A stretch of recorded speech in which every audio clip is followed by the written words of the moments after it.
Rifle club ಇದರಲ್ಲಿ casting ಸಿಕ್ಕಾಪಟ್ಟೆ ದೊಡ್ಡದಿದೆ. ಹೇಳಕ್ ಹೋದ್ರೆ 1 ನಿಮಿಷಕ್ಕಿಂತ ಜಾಸ್ತಿ ಆಗ್ಬಿಡುತ್ತೆ. ಸೊ ಈ ಸಿನಿಮಾದಲ್ಲಿ ರನ್ ಟೈಮ್ ಬಂದು 1 hour 53 minutes ಇರುತ್ತೆ. ಜೊತೆಗೆ ಕನ್ನಡ ಭಾಷೆಯಲ್ಲೂ ಡಬ್ ಮಾಡಿದ್ದಾರೆ. ಆ್ಯಂಡ್ ಈ ಮೂವಿ ಎಲ್ಲರಿಗೂ ಇಷ್ಟ ಆಗುವಂಥದ್ದಲ್ಲ. ಅದು ಯಾಕೆ ಅಂತ ಇಂಡೆಪ್ತ್ ರಿವ್ಯೂನಲ್ಲಿ ಹೇಳ್ತೀನಿ. ಅದಕ್ಕೂ ಮುಂಚೆ ಚಾನಲ್ಗೆ ಹೊಸಬ್ರಾಗಿದ್ರೆ ಸಬ್ಸ್ಕ್ರೈಬ್ ಮಾಡಿಕೊಂಡು ಪೂರ್ತಿ ವಿಡಿಯೋ ನೋಡಿ. ಇಷ್ಟ ಆದರೆ ಒಂದು ಲೈಕ್ ಕೊಟ್ಟು ಶೇರ್ ಮಾಡಿ. ಈ ಸಿನಿಮಾದ ಪ್ಲಾಟ್ ಏನಂದ್ರೆ, ದಯಾನಂದ್ ಒಬ್ಬ ಗನ್ ಮಾರಾಟಗಾರ. ಇವನು ಮಂಗಳೂರಲ್ಲಿ ಅವನ ಮಕ್ಕಳದ್ದು ಬರ್ತ್ಡೇ ಪಾರ್ಟಿ ಮಾಡಬೇಕಾದ್ರೆ ಒಂದು ಇನ್ಸಿಡೆಂಟ್ ನಡೆಯುತ್ತೆ. ನೆಕ್ಸ್ಟ್ ಆ ಇನ್ಸಿಡೆಂಟಿಂದ ಏನೇನು ನಡೆಯುತ್ತೆ, ಅದರಿಂದ ಯಾರ್ಯಾರು ಸಾಯ್ತಾರೆ, ಆ ಇನ್ಸಿಡೆಂಟ್ ಏನು, ಆ್ಯಂಡ್ ಇವರಿಗೂ ಮತ್ತು ಕೇರಳದಲ್ಲಿರೋ ರೈಫಲ್ ಕ್ಲಬ್ಬಿಗೂ ಹೇಗೆ ಕನೆಕ್ಟ್ ಆಗುತ್ತೆ ಅನ್ನೋದೇ ಈ ಸಿನಿಮಾದ ಒಂದನೇ ಸ್ಟೋರಿ. ಫಸ್ಟ್ ಸ್ಟಾರ್ಟಿಂಗ್ 40 minutes ನೋಡಿ ಯಾವುದು ಗುರು ಇದು ಒಳ್ಳೆ ಕ್ರಿಂಜ್ ಡೈಲಾಗ್ ಹೊಡ್ಕೊಂಡು ಪರ್ಫಾರ್ಮ್ ಮಾಡ್ತಿದ್ದಾರೆ ಅಂತ ಅನ್ಸ್ಬಿಡುತ್ತೆ. ಅವರಿಗೂ ಅವ್ರು ಮಾತಾಡೋ ಶೈಲಿಗೂ ಒಳ್ಳೆ ತಿಕ್ಲು ಮೂವಿ ಅನ್ಸೋದ್ರಲ್ಲಿ ಡೌಟೇ ಇಲ್ಲ. ಬಟ್ ಈ ಸಿನಿಮಾ ಡೈರೆಕ್ಟರ್ ತೆಗ್ದಿರೋದೇ ಹಾಗೆ. ಆಡಿಯನ್ಸ್ ಏನೋ ಬೇರೆ ಥರ ಎಕ್ಸ್ಪೀರಿಯನ್ಸ್ ಮಾಡಲಿ ಅಂತ ಎಂಟರ್ಟೈನ್ ಮಾಡೋಕ್ಕೆ ಟ್ರೈ ಮಾಡಿದ್ದಾರೆ. ಅದು ಫಸ್ಟ್ ಹಾಫಲ್ಲಿ ವರ್ಕ್ ಆಗಲಿಲ್ಲ, ಬಟ್ ಸೆಕೆಂಡ್ ಹಾಫಲ್ಲಿ ತುಂಬ ಚೆನ್ನಾಗಿ ವರ್ಕ್ ಆಯಿತು. ರೆಟ್ರೋ ಥೀಮ್ ತಗೊಂಡು ಅದಕ್ಕೆ ಡಿಫ್ರೆಂಟ್ ಆಗಿ ಆ್ಯಕ್ಷನ್ನ ರೈಫಲ್ಸ್ ಜೊತೆಗೆ ಯೂಸ್ ಮಾಡಿರೋದು ತುಂಬ ಚೆನ್ನಾಗಿ ವರ್ಕ್ ಆಯಿತು. ಆ್ಯಂಡ್ ಇದರಲ್ಲಿ ಸಿಕ್ಕಾಪಟ್ಟೆ ಕ್ಯಾರೆಕ್ಟರ್ಸ್ಗಳಿದ್ದಾವೆ. ಆ್ಯಂಡ್ ಪ್ರತಿ ಪಾತ್ರಗಳು ವಿಚಿತ್ರವಾಗಿರ್ತವೆ.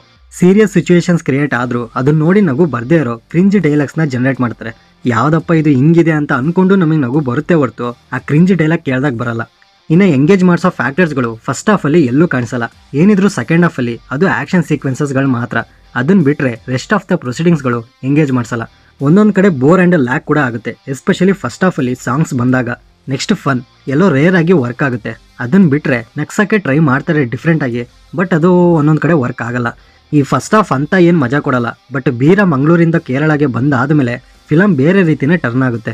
ಇಂಟರ್ವಲ್ ಸೀನ್ ಮಾತ್ರ ಸಖತ್ತು ಸ್ವ್ಯಾಗ್ ಆಗಿತ್ತು. ಕತೆ ಮಾತ್ರ ತುಂಬ ಸಿಂಪಲ್, ಬಟ್ ಅದಕ್ಕೆ ಆ್ಯಕ್ಷನ್ ಸೀಕ್ವೆನ್ಸ್ನ ಬ್ರಿಲಿಯಂಟಾಗಿ ಬ್ಲೆಂಡ್ ಮಾಡ್ಕೊಂಡಿದ್ದಾರೆ. ಇದರಿಂದ ಸೆಕೆಂಡ್ ಹಾಫ್ ಮುಗಿಯೋದೇ ಗೊತ್ತಾಗಲ್ಲ. Full action dhamaka. ಅಲ್ಲಿ ಅವ್ರು ಹಾಕೋ ಪ್ಲ್ಯಾನ್ಸ್ಗಳು ನಿಮ್ಮಲ್ಲಿ ನೆಕ್ಸ್ಟ್ ಏನು ನಡೆಯುತ್ತೆ ಅನ್ನೋ ಕ್ಯೂರಿಯಾಸಿಟಿನ ಬಿಲ್ಡ್ ಮಾಡಿಸುತ್ತೆ. ಒಳ್ಳೆ ಥ್ರಿಲ್ಲಿಂಗ್ ಆಗಿರುತ್ತೆ ಮಾತ್ರ ಈ ಸೆಕೆಂಡ್ ಹಾಫ್. ಇನ್ನು ಇದರಲ್ಲಿರೋ ಡೈಲಾಗ್ಸ್ಗಳನ್ನ ಕೇಳಬೇಕು ನೀವು. ಎಲ್ಲ ಅರ್ಧಂಬರ್ಧ ಇಂಗ್ಲೀಷ್, ಹಿಂದಿ, ಕನ್ನಡ ಈ ಮೂರನ್ನು ಮಿಕ್ಸ್ ಮಾಡಿಕೊಂಡು ಡಿಫ್ರೆಂಟ್ ಆಗಿ ಮಾತಾಡ್ತಾರೆ. ನೆಕ್ಸ್ಟ್ ಪರ್ಫಾರ್ಮೆನ್ಸಸ್ ವೈಸ್ ಎಲ್ಲರದ್ದು ಪರ್ಫಾರ್ಮೆನ್ಸ್ ಡಿಫ್ರೆಂಟ್ ಆಗಿರುತ್ತೆ. ಯಾವ ಕ್ಯಾರೆಕ್ಟರ್ಸ್ ಯಾರಿಗೆ ಇಷ್ಟ ಆಗುತ್ತೆ ಅಂತಲೇ ಹೇಳೋಕ್ಕಾಗಲ್ಲ. ಪರ್ಸ್ನಲಿ ನನಗೆ ದಯಾನಂದ್, ಬೀರಾ ಅವರನ್ ಕ್ಯಾರೆಕ್ಟರ್ಸ್ಗಳ ಪರ್ಫಾರ್ಮೆನ್ಸ್ ತುಂಬ ಇಷ್ಟ ಆಯಿತು. ಆ್ಯಂಡ್ ಟೆಕ್ನಿಕಲ್ ವಿಷಯಕ್ಕೆ ಬರೋದಾದರೆ ಸಿನಿಮಾಟೋಗ್ರಫಿ, ವಿಜುವಲ್ಸ್ ಎಲ್ಲ ರೆಟ್ರೋ ಥೀಮಲ್ಲಿ ಚೆನ್ನಾಗಿತ್ತು. ಆ್ಯಕ್ಷನ್ ಕೊರಿಯೋಗ್ರಫಿ ಮೇಜರ್ ಪಾಸಿಟಿವ್ ಈ ಮೂವಿಗೆ. BGM ಓಕೆ, ಬಟ್ ಸಾಂಗ್ಸ್ ಅಂತೂ ಒಂದು ಚೂರು ಚೆನ್ನಾಗಿರಲಿಲ್ಲ.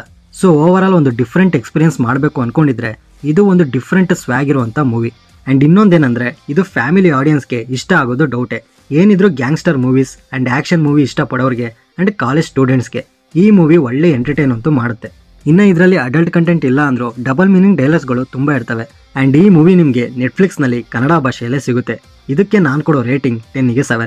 ಆಲ್ರೆಡಿ ನೀವೇನಾದರೂ ಈ ಸಿನಿಮಾನ ನೋಡಿದರೆ ನಿಮಗೆ ಇದರಲ್ಲಿ ಏನು ಇಷ್ಟ ಆಯಿತು, ಏನು ಇಷ್ಟ ಆಗಲಿಲ್ಲ ಅಂತ ಕಮೆಂಟ್ ಬಾಕ್ಸಲ್ಲಿ ತಪ್ಪದೆ ತಿಳಿಸಿ. ಸೊ ಈ ರಿವ್ಯೂ ನಿಮ್ಗೆ ಏನಾದರೂ ಇಷ್ಟ ಆಗಿದ್ರೆ ಲೈಕ್ ಮಾಡಿ, ಶೇರ್ ಮಾಡಿ. ಹೊಸಬ್ರಾಗಿದ್ದರೆ ಈ ಚಾನಲ್ನ ಸಬ್ಸ್ಕ್ರೈಬ್ ಮಾಡಿಕೊಂಡು ಪಕ್ಕದಲ್ಲಿರೋ ಬೆಲ್ ಐಕನ್ನ ಪ್ರೆಸ್ ಮಾಡಿ. ಮತ್ತೆ ಸಿಗೋಣ.